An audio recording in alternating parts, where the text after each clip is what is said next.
For months, the Germans had meticulously planned the assault, dividing their forces into three massive army groups: North, Center, and South, each with a specific target: Leningrad, Moscow, and the resource-rich lands of Ukraine.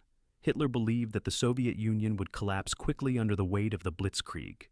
The German war machine, fresh off a string of victories in Western Europe, stormed across the vast Soviet frontier, catching the Red Army off guard.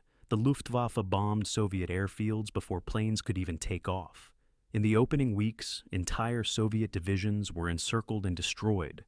Hundreds of thousands of Soviet soldiers were captured. Civilians fled in terror. Towns were leveled. It was chaos. But while the Germans advanced rapidly, the distances were far greater than anything they had experienced in the West. The roads were poor, supply lines stretched thin, and despite early losses, the Soviet Union refused to collapse. Soviet resistance hardened. Scorched earth tactics were used. Villages, bridges, crops, anything of use to the enemy burned to the ground. Stalin called for total war.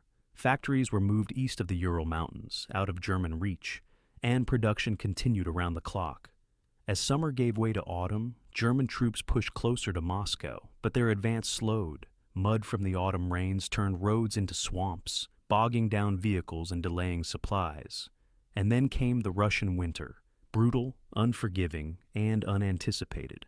German troops lacked proper winter clothing, engines froze, weapons jammed, and the Soviets, now reinforced and regrouped, launched a fierce counteroffensive. Operation Barbarossa, once envisioned as a swift and decisive campaign, had become a war of attrition.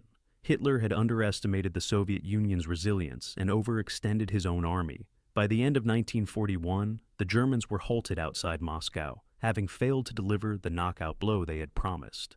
The Eastern Front was now a frozen, bloody stalemate, and for the first time, the tide of the war began to turn against Nazi Germany.